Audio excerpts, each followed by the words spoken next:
A'udzubillahi minasyaitonirrajim. Bismillahirrahmanirrahim. Assalamualaikum warahmatullahi wabarakatuh. Alhamdulillahirabbil alamin wassalatu wassalamu ala asrafil anbiya'i wal mursalin sayyidina Muhammadin wa ala alihi wa ashabihi ajma'in. Ya alim Allahumma alimna ma yanfa'una wanfa'na bima 'allamtana wa zidna ilma wa arana al-haqqa haqqan warzuqna ittiba'ah wa arana al-batila batila warzuqna ijtinabah. Rabbana zidna ilman warzuqna fahman warizqan daiban wa amalan mutaqabbalan ya ghafur rabbana innana amanna faghfir lana dzunubana wa qina adzabannar. Amma ba'd.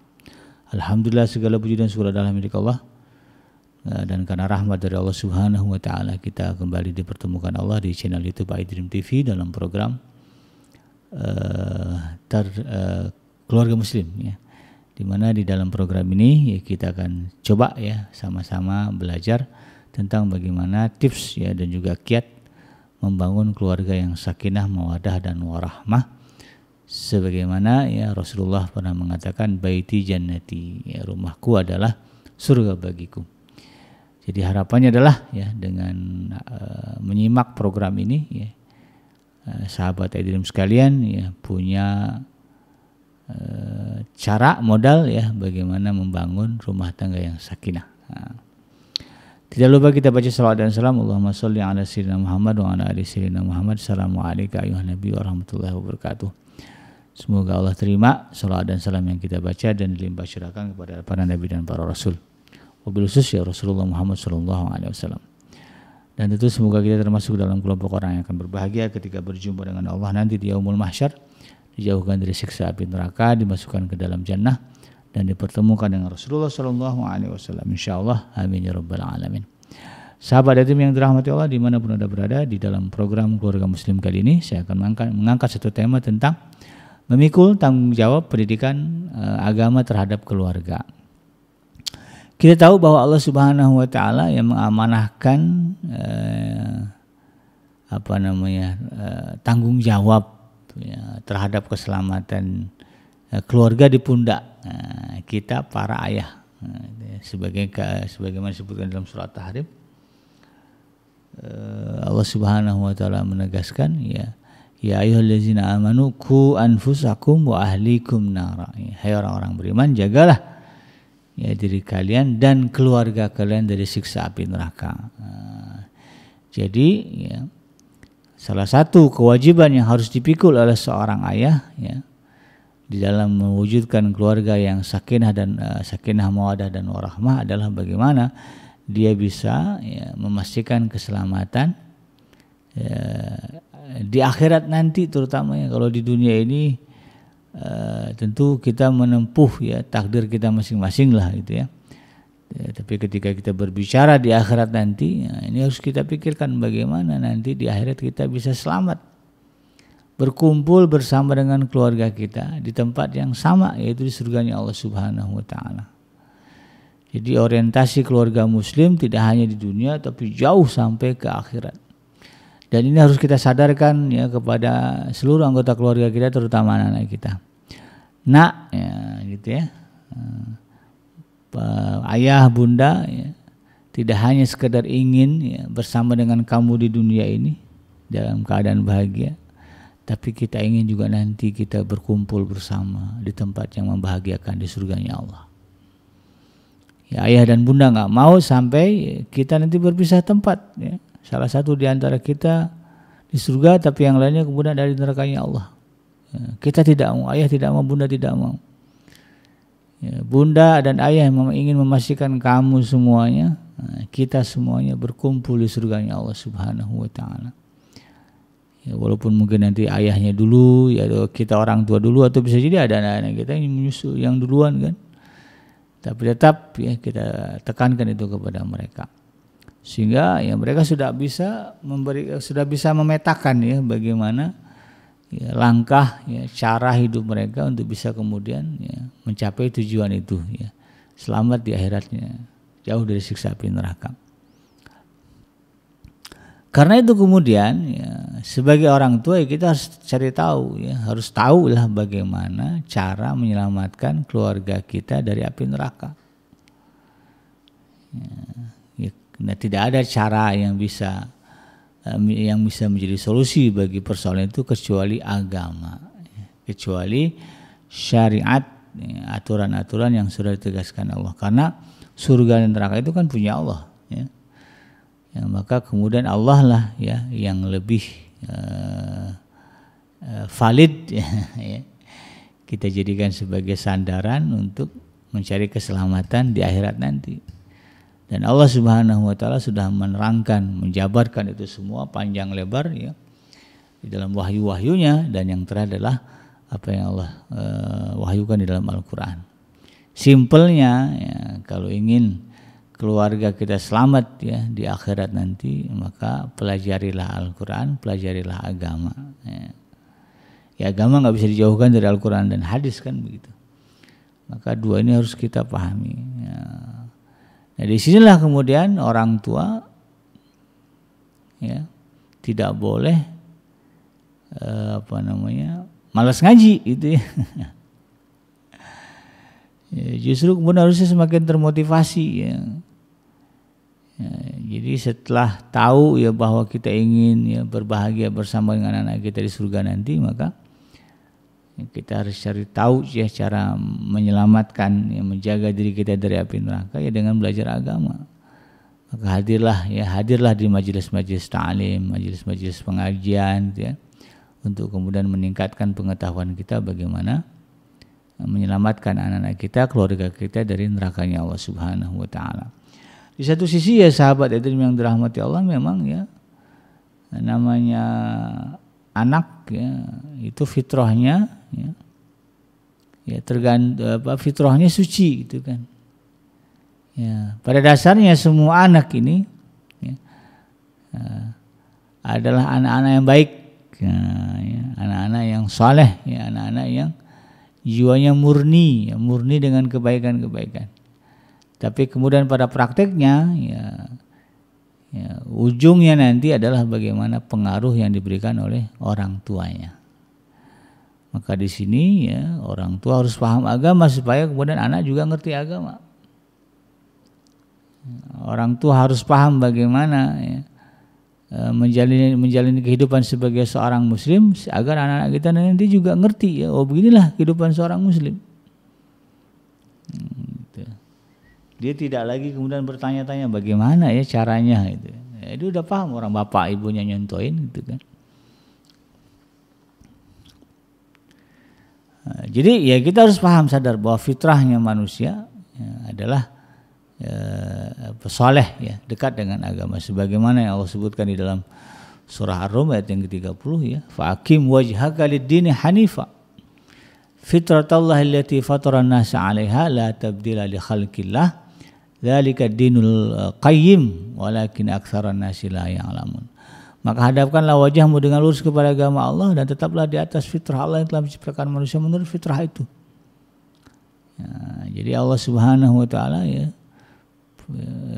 sudah menegaskan di dalam Al-Quran ya, pada dasarnya semua manusia ini punya orientasi ketuhanan ya, punya orientasi menjadi hamba Allah. Tapi kenapa ujung-ujungnya ada yang jadi begal ya, ada yang jadi kafir ya, ada yang lebih memilih ya mengikuti ajaran Yahudi misalnya. Nah itu kembali kepada kita orang tuanya seperti apa. Ya, maka dalam satu hadis ya, yang diriwayatkan oleh Abu Hurairah ya, disebutkan bahwa ya, Rasulullah SAW pernah bersabda, kullu mauludin yuladu al fitrah. Ya. Setiap bayi ya, anak gitu kan, yuladu al fitrah, itu sebetulnya dilahirkan atas fitrah, kesucian ya. Fa'abawahu, kata Rasulullah SAW, maka bapaknya lah ya, maksudnya orang tua di sini, maka kedua orang tuanya lah ya, fa'abawahu yuhawwidanihi au yunasiranihi au yumajisanihi. Maka kedua orang tuanya lah yang kemudian menjadikannya sebagai seorang Yahudi atau menjadikannya sebagai seorang Nasrani atau menjadikannya sebagai seorang Majusi. Ini penekanan Rasulullah kepada agama loh. Jadi agama anak tergantung agama orang tua. Ya, jadi agama anak tergantung kepada agama orang tua. Kalaupun katakanlah ya anak kemudian jauh dari orang tua, tapi kalau agama orang tua bagus, ya maka insya Allah anak ini akan mendapatkan ditemukan Allah ya dengan agama, dengan cara beragama yang bagus juga. Nah, gitu kan. Ya orang tuanya nggak bisa ngedidik anaknya, gitu kan. Keburu meninggal, tapi sebelum meninggal ada doa yang disematkan karena pengetahuan tentang agama bagus apa ya Allah ya. Jadikan anak yang soleh, ngerti agama. Dan ternyata misalnya orang tuanya wafat, nah, tapi doanya ya di atas dasar pengetahuan ya dia tentang agama, itu akan menjadi wasilah ya, perantara anak ini kemudian menjadi paham agama Allah. Nah, itu ya. Banyak tuh ya kan anak-anak yatim gitu kan, ditinggalkan orang tua dari kecil-kecil. Nah, tapi karena orang tuanya orang soleh, ya, orang yang ngerti agama, anaknya pada akhirnya kemudian tumbuh berkembang menjadi pribadi yang soleh juga. Nah, ya. Jadi sahabat hadirin yang dirahmati Allah, karena itu kemudian kita para orang tua ya, harus menjadi pemeran utama di dalam mendidik anak-anak kita, bukan menjadi pemeran pembantu. Artinya apa? Ya kan ada orang tua yang mempercayakan pendidikan agamanya kepada orang lain ya, kepada sekolah gitu kan, ke TPA itu. Bukan salah gitu ya. Tapi tentu kalau berbicara yang ideal, yang paling baik, kita justru lah ya, kita lah orang tuanya yang justru harusnya mengajarkan itu kepada anak kita. Anak itu bisa ngaji karena kita yang ngajarin. Ya. Anak itu bisa baca Al-Quran karena kita yang mengajarkan. Ya, kalau masalah fisika, kimia ya, atau ilmu IPA ya, itu biarlah sekolah ya. Tapi bab agama, bab halal haram, mereka tahu anak-anak itu dari kita sebagai orang tuanya. Kenapa nggak makan babi? Dulu ayah bunda ngajarin babi itu diharamkan oleh Allah. Ada di dalam Al-Quran surah Al-Maidah, surah disebutkan nama surahnya itu. Dari mana taunya? Dari ayah bunda itu kan. Nah, ini yang hebat begitu kan. Kesebut sama dia ya, ayah dan ibunya atas pengetahuan yang dimiliki, pengetahuan agama yang dimiliki.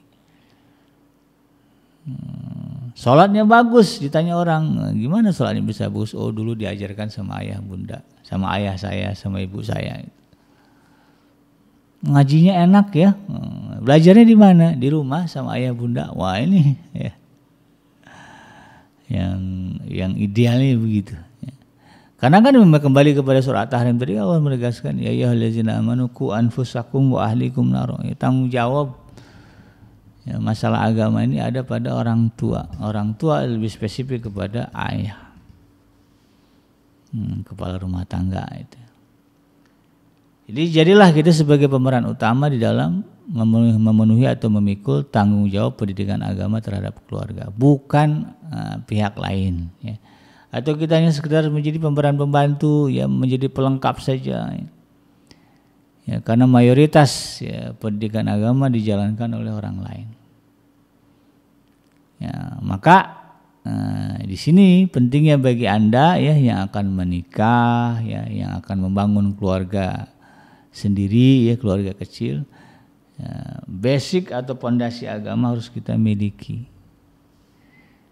Ya, jadi jangan cuma punya modal uang ya untuk nyewa gedung ya, untuk bayar IO gitu ya. Ya, tapi lebih daripada itu juga kita sudah punya persiapan ilmu agama yang cukup ya untuk membangun bahtera rumah tangga. Ya, makanya ini saya sangat merekomendasikan gitu kan para ayah ya untuk menikahi para hafizah ya. Ya, punya ibu, punya istri yang hafal Quran. Insya Allah nanti anak-anak kita ya, di tangan dia ya, nggak akan kemana-mana tuh ya. Pondasi agamanya akan kuat. Dari dalam perut aja udah dibacakan Al-Quran. Kadang kita sebagai suami ya, mungkin ya tuntutan zaman pada hari ini kita harus bekerja sampai malam. Ya, pulang-pulang istri udah tidur ya, itu. Nanti pagi-pagi udah harus berangkat lagi gitu. Nah, maka ya, supaya ya kita lebih tenang di dalam memenuhi tanggung jawab sebagai seorang ayah di dalam mendidik agama kita, agama anak kita, ya, insya Allah ya dengan hadirnya istri yang ngerti agama, ya santri gitu ya, dulunya pernah nyantri gitu kan, maka ini akan menjadi celah tersendiri ya bagi kita untuk mendapatkan untuk mencapai keluarga yang sakinah, mawaddah dan warahmah. Nah, di satu sisi ya kita para suami juga harus ya, memastikan bahwa nafkah yang kita berikan kepada keluarga kita adalah yang halal. Kadang-kadang yang susahnya begitu, ya istrinya salehah, ya santri ya. Karena niatnya dari awal ya suaminya begitu tuh, udah benar ya sebagaimana yang saya katakan tadi ya. Saya nggak ngerti agama atau kurang ngerti agama, cari istri yang ngerti agama gitu kan. Harapannya nanti ya anak-anak juga jadi ngerti agama. Tapi kemudian ya udah ketemu tuh, ya, tapi ternyata ya, kita sebagai suami tidak bisa memastikan kehalalan nafkah. Nah, nanti tuh ya, istri kita yang sudah nyantri, yang sudah saleh itu bisa jadi belok gitu, bisa jadi lalai itu, ya, bisa jadi malas dia. Gara-gara di dalam tubuhnya ada nafkah haram yang diberikan oleh suami. Ya, makanya di sini juga istri harus kritis begitu kan, ketika suami pulang ya bawa penghasilannya ya, atau menyerahkan penghasilannya, kita harus tahu. Istri harus kepo di mana suaminya kerja. Istri harus kepo dari mana suami mendapatkan penghasilan. Kalau ingin punya keturunan ya, atau keluarga yang soleh itu kan. Ini jangan anggap remeh anak yang soleh ya sahabat. Ini menjadi investasi di akhirat nanti. Anak bisa soleh ya, kalau kesolehan di tangan kita ini menjadi maestro.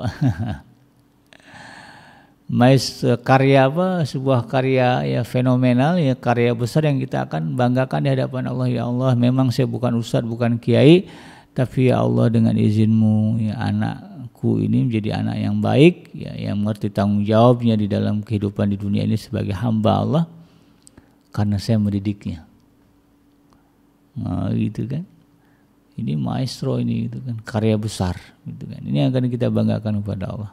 Maka insya Allah dengan itu ya, seandainya kita punya kekurangan, punya dosa-dosa ya, mudah-mudahan dengan itu kemudian Allah menutupnya dengan pahalanya yang besar karena kita berhasil mendidik anak kita menjadi pribadi yang saleh. Ya, usahakan ya semampu mungkin. Ya. Nah, sehingga kemudian ya. Ketika kita sudah punya anak, ya, kita bisa memastikan bahwa urusan agama ya, untuk anak-anak kita itu kita yang ngajarin. Ya, tapi ada juga fenomena yang ya agak menyedihkan lah gitu kan. Bapaknya ustadz, bapaknya kiai, tapi anaknya jahat gitu kan, ya, anaknya jelek gitu kan. Nah, ini jangan-jangan kita orang tua ya. Meluangkan best time ya, prime time yang kita miliki untuk orang lain dan kemudian mengabaikan anak-anak kita, keluarga kita, itu nggak boleh ya. Ya tetap yang prinsip utama yang harus kita jaga kemaslahatannya adalah keluarga kita dulu ya. Setelah itu kemudian kalau ada sisa tenaga baru kita bicaranya orang lain ya. Ya, kalau Rasulullah beda, Rasulullah memang diutus oleh Allah Subhanahu wa taala untuk menjaga kemaslahatan seluruh manusia kan begitu ya. Untuk menyampaikan risalah Allah kepada seluruh manusia. Nah, kalau kita kan orang biasa gitu. Maka ya tetap prioritas utama kita adalah keluarga. Rasulullah sudah demikian saja ya, beliau membagi waktu menjadi 3 kan. Waktu untuk keluarga ya.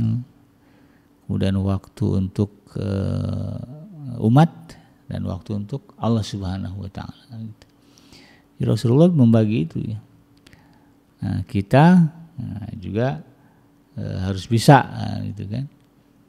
Bagaimana kemudian kita bisa memaksimalkan ya, kemampuan kita sebagai orang tua di dalam mendidik ya agama anak-anak kita. Nah, karena itu kemudian ya sebelum nikah ya seperti yang saya katakan tadi, dari sekarang tuh sudah mulai disiapkan bekal agamanya. Ya. Jangan sampai kemudian nanti nikah dalam keadaan kosong ya, kosong dari ilmu pengetahuan.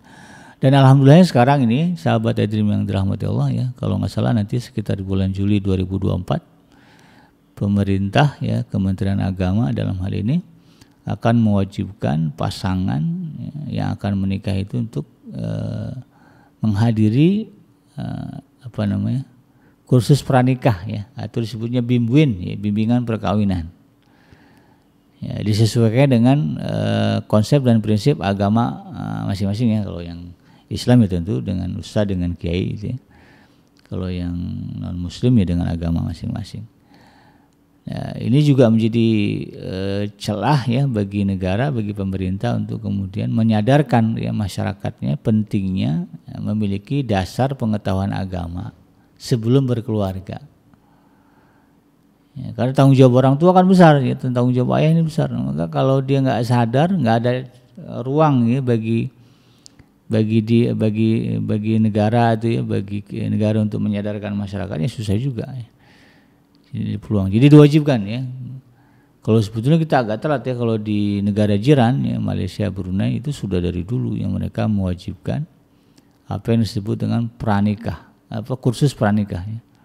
Kursus perkawinan. Nah, jadi saya ingat banget ya dulu teman-teman saya ya, yang sudah lulus dulu ya, senior-senior yang lulus ya, ketika akan menikah ya mereka menyebutnya ada harus hadir dulu kursus pranikah itu.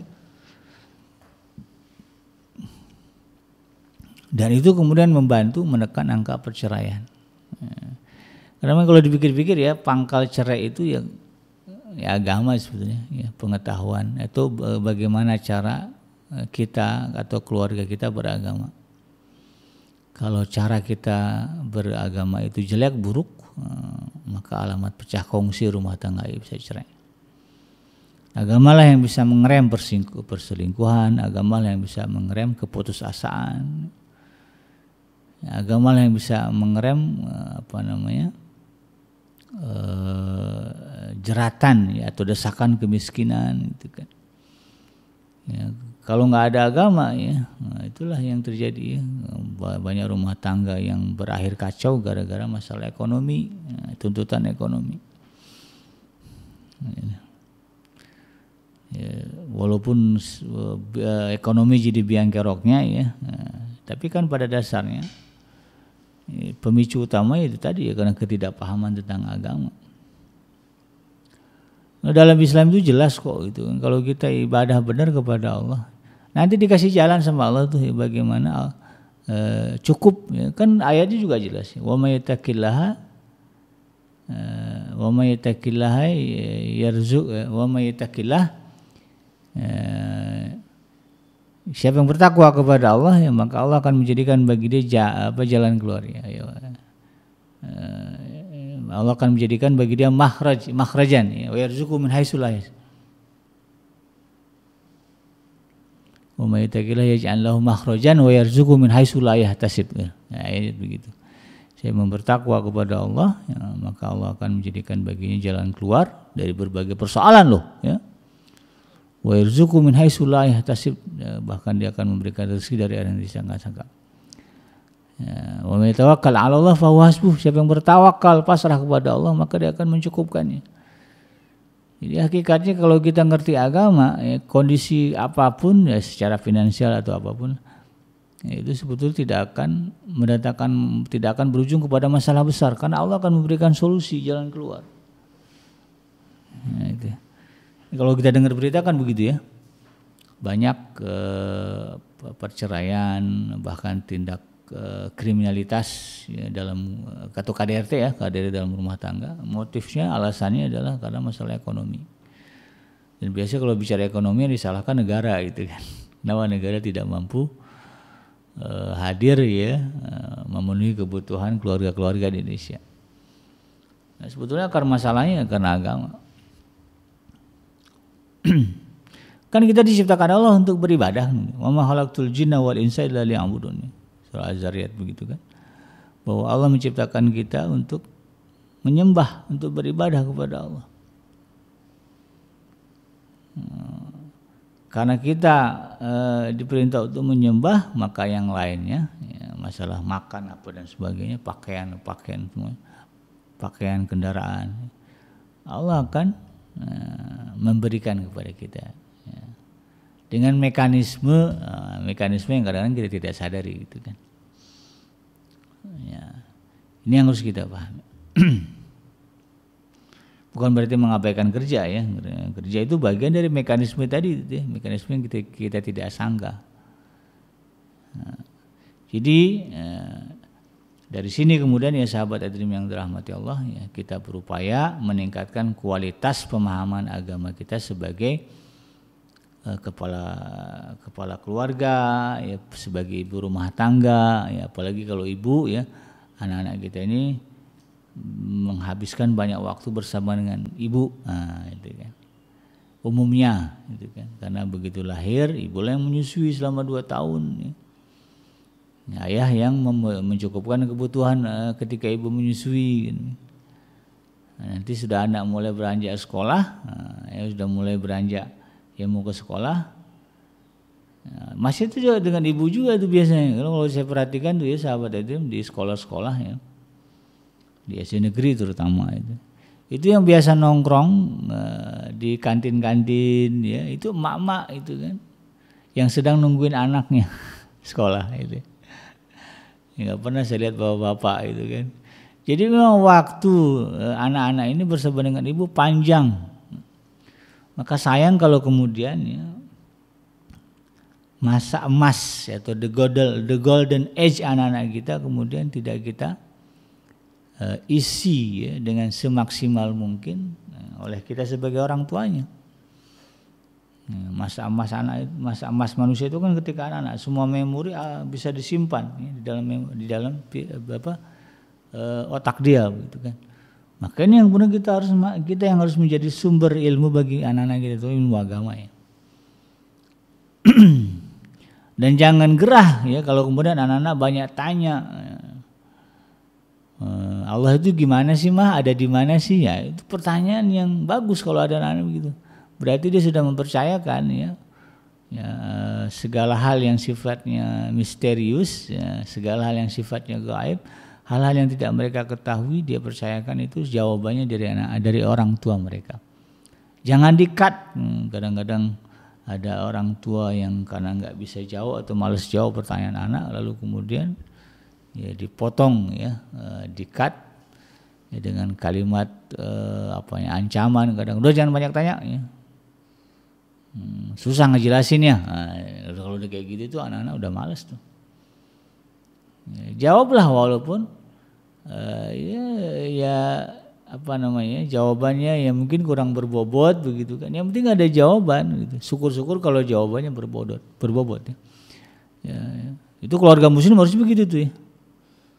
Saya suka menyaksikan konten-konten ya tentang kalau ada keluarga di Cina ya. Non muslim punya anak, ya orang Cina ya jelas bukan Islam ya. Punya anak kembar gitu, namanya siapa itu saya lupa ya. Punya anak kembar perempuan, 2. Anaknya 3 ya, perempuan semua. Itu anak yang kembarnya itu ya, itu curiosity-nya tinggi, ya, selalu ingin tahu sehingga banyak nanya. Ya. Dan saya perhatikan ibunya selalu memberikan jawaban-jawaban. Sekalipun pertanyaannya konyol dan susah dijawab gitu, tapi dia akan berusaha memberikan jawaban. Nah, jadi dia aja yang bukan non muslim itu bisa berusaha. Kenapa kita yang beragama Islam kemudian ya, tidak mau, ya, tidak mampu ya, memberikan jawaban-jawaban kepada anak kita atas kecerewetannya itu ya, atas rasa ingin tahunya. Nah, ini the golden age-nya itu tuh ya. Nah, kalau di masa kritisnya itu tadi ya, di masa-masa pentingnya dia mendapatkan ilmu pengetahuan lalu kemudian kita cut, maka tidak akan maksimal. Makanya ada fenomena ya di sekolah dasar itu, anak-anak SD itu ya sahabat Adrim, ya lebih patuh kepada gurunya, lebih mendengarkan kata gurunya ketimbang orang tuanya. Ya, apalagi kalau anaknya di sekolah swasta itu kan, yang dimanja lah gitu ya oleh para guru. Anak-anak itu lebih percaya kata guru daripada orang tuanya itu kan.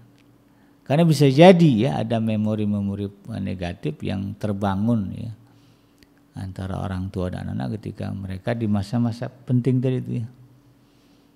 Nanya sama ayah malah dimarahin ya, nanya sama bunda bilang lagi sibuk ya. Maka ketika dia masuk ke SD maka wajar kalau kemudian ya, gurunya lebih dia dengar dan lebih dia patuhi daripada orang tuanya. Kenapa? Ya itu karena memori itu tadi. Justru gurunya banyak memberikan pengetahuan, banyak memberikan pencerahan-pencerahan. Maka dia lebih percaya kepada gurunya. Dan sedih juga gitu orang tua malah orang tua tidak diapresiasi gitu kan, tidak mendapatkan apresiasi. Lebih gurunya lebih dengerin dari anak, sehingga jadi jangan sampai kemudian apa-apa tanya guru kamu deh kalau gitu, gitu. Karena dia ngejelasin nggak terima juga, tanya guru kamu. Nah, itu biasa kayak gitu muncul karena itu tadi ada memori yang kemudian tersimpan di dalam benak anak kita bahwa orang tua tidak mau kita menanyakan berbagai hal kepada dia. Jadi satu sisi ini menjadi tantangan, di sisi lain juga menjadi sebetulnya kabar baik lah ya bagi para ibu ya, para ayah yang senantiasa bersabar menghadapi kecerewetan anak-anaknya. Akan ada masa nanti anak-anak itu nggak akan cerewet. Nah kalau udah gitu rindu kita ya dengan mereka. Nah, mumpung ini juga menjadi motivasi lah ya bagi keluarga-keluarga muda yang lagi punya anak kecil-kecil ya, punya anak lucu-lucunya gitu ya. Umur-umur TK ya, atau kalau SD baru kelas 1. Jaga mereka, rawat mereka ya. Curahkan ya, ilmu agama untuk menjawab kedahagaan mereka, kehausan mereka terkait dengan berbagai hal ya dalam kehidupan mereka. Ya, berikan mereka jawaban itu ya, berikan mereka pertanyaan itu, jawaban dari pertanyaan-pertanyaan itu. Nah, inilah ya perjuangan kita bersama ya, bagaimana kita bisa memaksimalkan peran ya, kita sebagai ayah bunda di dalam mendidik agama anak-anak kita. Demikian sahabat Adrim yang dirahmati Allah, yang benar dari Allah Subhanahu wa taala dan yang salah semata-mata lahir dari kealafan dan kelapan saya pribadi. Saya bikin pembentur. Subhanakallahumma rabbana wa bihamdika asyhadu an la ilaha illa anta astaghfiruka wa atubu ilaik. Walhamdulillahirabbil alamin. Wassalamualaikum warahmatullahi wabarakatuh.